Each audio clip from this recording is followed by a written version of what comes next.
Walk Two Moons, Chapter 36, The Plan. All day long we ate up the road through Montana. It hadn't looked so far on the map, but it was all mountains. We started in the foothills of the Rockies as we left Yellowstone, and all day we climbed up and down. Sometimes the road snaked along the side of a cliff, and the only thing between us and the sharp drop was a piddly railing. Often as we sailed around a bend, we came face to face with a camping trailer, swinging its wide body around the curve. "These roads are a pisser," Gramps said, but he was like a little kid riding a hobby horse. "Gid yap, let's get a move on," he said, encouraging the car up a hill. "Hee-yah," he said as we swept down the other side. I felt as if I was torn in two pieces. Half of me was ogling the scenery. I had to admit that it was maybe even prettier than Bybanks. Trees and rocks and mountains, rivers and flowers, deer, moose, and rabbits. It was an amazing country, an enormous country. But the other half of me was a quivering pile of jelly. I could see our car bursting through the railing and plunging down the cliff. As we approached each curve, I could see us smashing straight on into a truck or a camper. Every time I saw a bus, I watched it sway. I watched its tires spin dangerously close to the gravel on the road's edge. I watched it plunge on, eating up the road, defying those curves. Gram sat quietly with her hands folded on her lap. I thought she might sleep, especially after staying awake all night, but she didn't. She wanted to hear about Peavey. So all day long, as I took in the scenery, and as I imagined us in 1,000 accidents, and as I prayed underneath it all, too, and any tree whizzing by, I talked about Peavey. I wanted to tell it all today. I wanted to finish it. On the day after Mr. Berkway appeared at Phoebe's house and told us about Mr. Cadaver, Phoebe and I were going to put our plan in motion. We were going to track down Sergeant Bickle's son and, according to Phoebe, discover the whereabouts of Phoebe's mother. I wasn't positive that Sergeant Bickle's son was a lunatic, and I wasn't convinced he would lead us to Phoebe's mother, but enough of Phoebe's tales and had been transplanted into my brain so that I was caught up in the plan. Like Phoebe, I was ready to take some action. We could hardly sit still all day at school. Phoebe especially was fired up. She was worried too. She was afraid we might not discover her mother alive, and I was beginning to share that fear. At school, everyone was still buzzing about the journal readings. Everyone wanted to know who had written the journal entry about the murder. Alex avoided Mary Lou because of what she had said about his being a pink jerk, and Mary Lou avoided Beth Ann because of what Beth Ann had written about the chicken kisses. Megan and Christy taunted Beth Ann with, "Did you really tell Mary Lou that kisses taste like chicken? Did she really believe you?" And they taunted me with, "Do you really kiss trees? Didn't you know you're supposed to kiss boys?" Kisses were on my mind that day for other reasons. They were in the air. At lunch, my tray came in contact with Ben's mouth. He might have been aiming a kiss at my hand, a peculiar thing for him to do, but he ended up removing my bread crust from his cheek and dashing out of the room. In English class, everyone badgered Mr. Berkway to finish reading the journal entry that he had begun yesterday, the one about Mrs. Corpse and the body in the garden, but Mr. Berkway did not read any more journals. Instead, he apologized for hurting any people's feelings by reading their private thoughts aloud, and then he sent us to the library. There, Ben trailed me for the next half hour. If I looked at the fiction section, he was right beside me. If I moved over to examine the magazines, there he was flipping through one as well. Once his face made contact with my shoulder. He was definitely trying to plant a kiss on me. I knew he was, but there was nothing I could do about it. I could not help it that whenever he aimed his mouth in my direction, my body was already moving away. I needed a little warning. I did try remaining completely still for several consecutive minutes, and during those minutes I detected Ben leaning slightly toward me several times. Each time, however, he drew back, as if someone were controlling him by an invisible thread. Across the library, Beth Ann called, "Sal, there's a spider. Oh, Sal, kill it." When the final bell rang, Phoebe and I were out of the school like a shot. At Phoebe's house, we examined the telephone directory. "We've got to hurry," Phoebe said, "before Prudence or my father come home." There were 6 Bickles listed in the directory. We took turns calling. Each time we asked for Sergeant Bickle. The first 2 people said we must have the wrong number. The 3rd number we dialed was busy. The 4th number, no answer.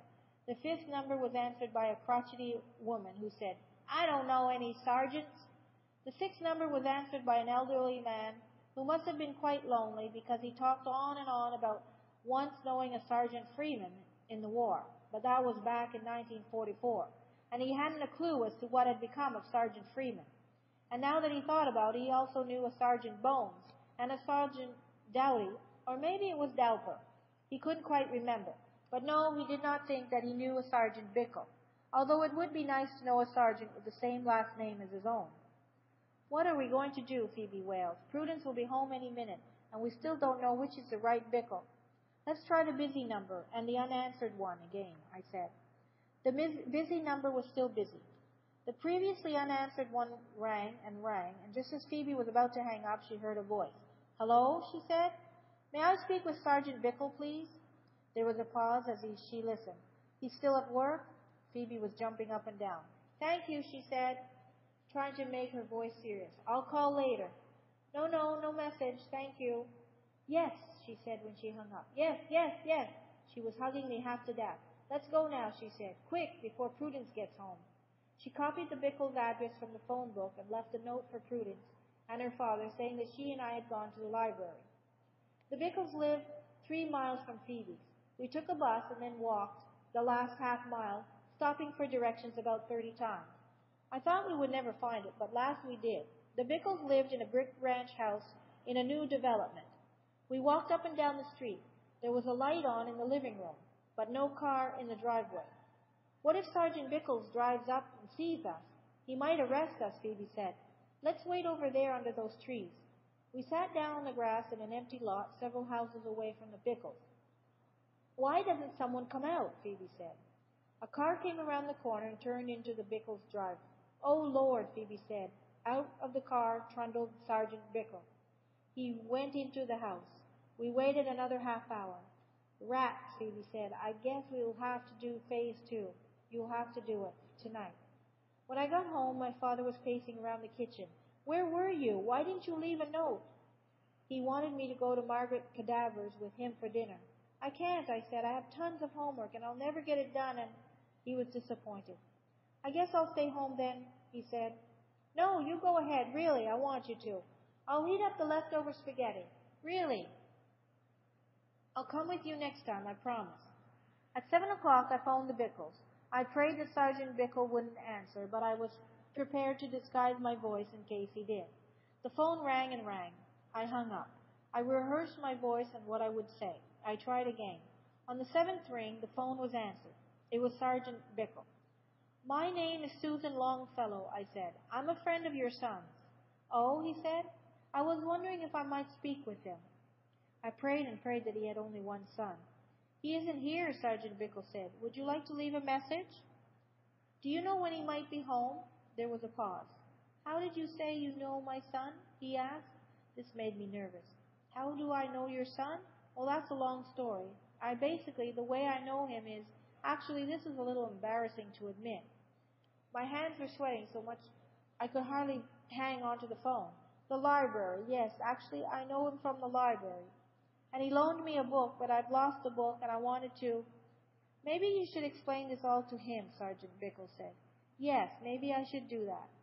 "I wonder why he gave you this phone number," he said. "I wonder why he didn't give you his number at school." "At school? Actually, the thing is, I think he did give me that number too, but I've lost it." "You sure lose a lot of things," he said. "Yes, that's me, a real scatterbrain. Would you like his number at school?" "Yes," I said. "Or better yet, maybe you could give me his address and I'll just send him the book." "I thought you said you lost the book." "Actually, yes, but I'm hoping to find it," I said. "I see. Just a minute." There was a muffled pause as he put his hand over the receiver and called, "Honey, where's Mike's address?" Mike? Brilliant. A name. I felt like Chief Inspector. I felt like I had just discovered the most important clue in the criminal investigation of the century. To top it off, Sergeant Bickle gave me Mike's address. I was sorely tempted to end the conversation by informing Sergeant Bickle that his son was a potential lunatic, but I refrained.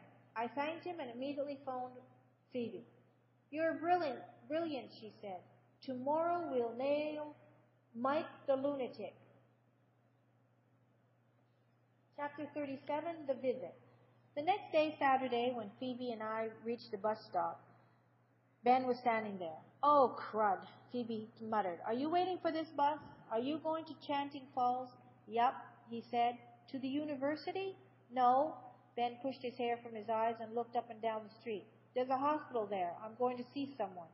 "So you're taking this bus?" Phoebe said. "Yes, Phoebe. I am taking this bus. Do you mind?"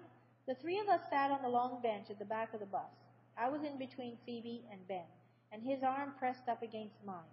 When Ben asked why we were going to Chanting Falls, Phoebe said we were visiting an old friend at the university.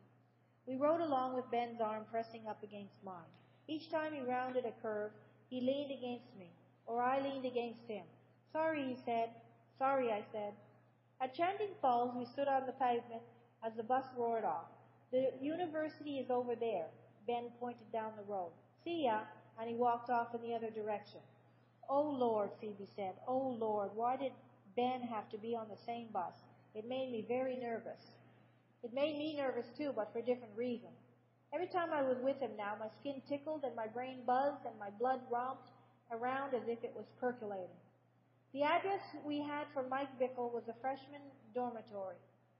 It was a 3-story brick building with hundreds of windows. "Oh no," Phoebe wailed. "I thought it might be a little house or something." Students were coming in and out of the building and walking across the lawn. Some were sitting on the grass or benches studying. In the lobby was a reception desk with a handsome young man standing behind it. "You do it," Phoebe said. "I just can't." I felt as if we stood out like sore thumbs. There were all these grown-up college students, and here we were, 2 puny 13-year-old girls. Phoebe said, "I wish I had worn something else." She picked lint off her sweater. I explained to the man at the desk that I was looking for my cousin, Mike Bickle, and I wasn't sure if he was in this building or not. The young man smiled a wide, white smile at me. He was extensively handsome. He checked the roster and said, "You're in the right place, room 209. You can go on up." Phoebe nearly choked. "You mean girls can go up?